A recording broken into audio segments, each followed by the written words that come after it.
ગાંધીનગર જિલ્લાના ડભોડા ખાતે આવેલ શ્રી એમ.એચ. વિદ્યા મંદિર ખાતે વૃક્ષમાં વાસુદેવ છોડમાં રણછોડ આ ભાવનાને ચરિતાર્થ કરી ફક્ત શાળાના બાળકો જ નહીં પણ સમગ્ર શાળા પરિવાર અને વિશેષ વાલીગણની પર્યાવરણ પ્રત્યેની પોતાની વ્યક્તિગત જવાબદારી સમજી વૃક્ષારોપણ કરી તેનું મહત્વ શાળામાં અભ્યાસ કરતા બાળકોને સમજાવવામાં આવ્યું હતું. સમગ્ર શાળામાંથી 350 બાળકોને પસંદ કરી તેમના વાલીગણ સાથે ચર્ચા કરી તેમને નક્કી કરેલ જગ્યાએ અમારી શાળા પરિવાર દ્વારા 4 ટીમ બનાવી વૃક્ષારોપણની જવાબદારી ઉપાડી લીધી હતી કે જેમાં ગત વર્ષ કરતા આ વર્ષે વાલીઓની રજૂઆતને ધ્યાને રાખી ફળ આપનાર વૃક્ષ તેમજ આયુર્વેદ છોડ અને ફૂલ છોડનો પણ સમાવેશ કરવામાં આવ્યો છે.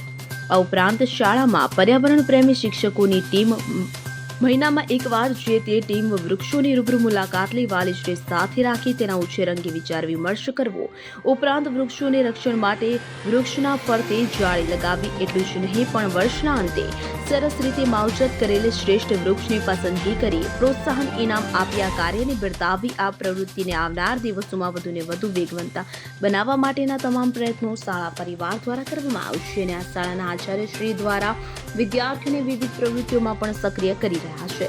Agarsinh Chauhan, CN24 news, Harsoli Dehgam. હવે જુઓ દેશ દુનિયાની તમામ ખબરો તમારી આંગળીના ટેરવે. ઉઠાવો મોબાઈલ અને Google Play Store પરથી ડાઉનલોડ કરો અમારી CN24 ન્યૂઝ મોબાઈલ એપ.